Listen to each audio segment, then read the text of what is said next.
MS access में अभी तक के सभी सेक्शन में हम लोगों ने पढ़ा कि डेटाबेस क्या होता है, इस प्रकार से यूज किया था, उसमें वर्किंग करने के लिए टेबल्स की आवश्यकता होती है, टेबल क्या होता है, फील्ड क्या होता है, ये सभी चीजें हम लोगों ने पढ़ी।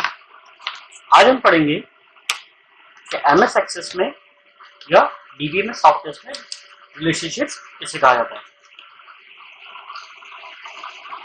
A relationship is established between two or more tables. When one table's use of foreign key that reference the primary key of another table. This is the basic concept behind the term relational database. यानी relationship एक ऐसा concept, एक ऐसी method, एक ऐसा rules होता है जिसको यूज करके दो या दो से ज्यादा टेबल्स को आपस में ज्वाइन कर या जोड़कर उनके बीच में डेटा शेयरिंग की जा सकती है। रिलेशनशिप का यूज करते समय एक टेबल में प्राइमरी की होती है जो कि वर्किंग करने के लिए दूसरी टेबल को परमिशन प्रोवाइड करती है, जिसे हम मास्टर टेबल या पेरेंट टेबल भी कहते हैं। और रिलेशनशिप में यूज होने वाली दूसरी टेबल जो प्राइमरी की से वर्किंग करने की परमिशन प्राप्त करती है, उसे हम फॉरेन की या कैंडिडेट की भी कहते हैं, जो कि अदर टेबल्स में होती है। There are three types of relationship in relational database design. They are relationship database software में तीन प्रकार की होती है, one two one, one to many या मेनी टू वन बोल सकता हूं इसे, और तीसरा होता है आपका मेनी टू मेनी। तो सबसे पहले हमारी है one to many, one two one.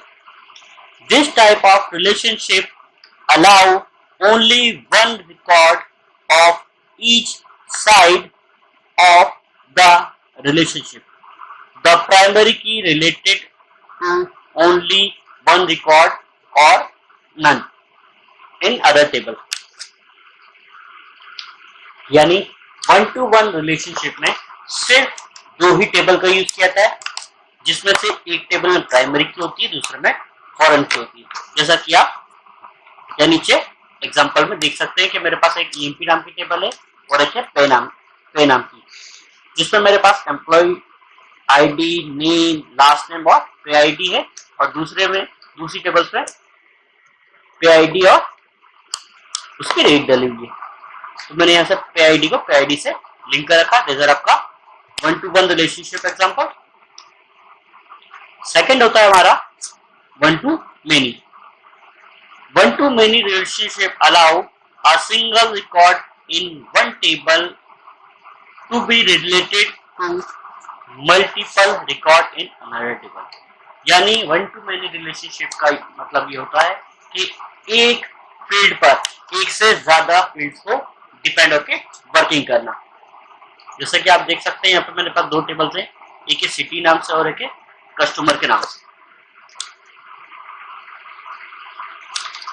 जिसमें कि मैंने आपको वन टू मेनी रिलेशनशिप का एग्जांपल दिया हुआ है।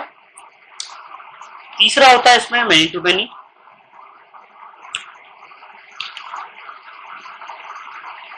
This is a complex relationship in which many record in a table can link to many record in another table. यानी many relationship का मतलब होता है जिसमें एक से अधिक टेबल्स पर डिपेंड होकर वर्किंग या ऑपरेशन परफॉर्म करती है। जैसे कि आप नीचे एग्जांपल्स में देख सकते हैं, मेरे पास तीन टेबल्स हैं, कस्टमर, ऑर्डर और प्रोडक्ट, जो कि तीनों ही आपस में एक दूसरे से वर्किंग करने के लिए लिंक्ड है। तो ये है हमारा टाइप्स ऑफ रिलेशनशिप, यानी कि रिलेशनशिप क्या होता है और हम इसे किस प्रकार से यूज कर सकते हैं।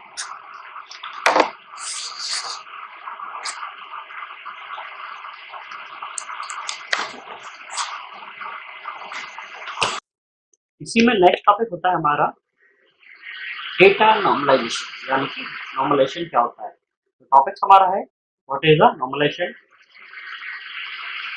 Normalization is a database design technique that organize table in manner that reduce redundancy and dependency of data.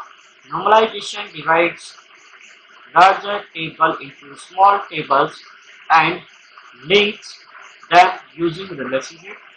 The purpose of normalization is to eliminate useless data and ensure the data is stored originally. यानी कहने का मतलब ये normalisation database designing की एक ऐसी technique है, एक ऐसा कॉन्सेप्ट है, एक ऐसी मेथड है जिसका यूज करके किसी बड़े डेटाबेस को स्मॉल डेटाबेस में कन्वर्ट किया जाता है और कन्वर्ट किए गए अलग अलग छोटे छोटे स्मॉल डेटाबेसेस को डेटा शेयरिंग के लिए रिलेशनशिप का उपयोग करके उन्हें आपस में जोड़ा जा सकता है। डेटा नॉर्मलाइजेशन के लिए first normal form, second normal form, third normal form, BCNF और फोर्थ नॉर्मल फॉर्म के द्वारा ही डिजाइन किया जाता है।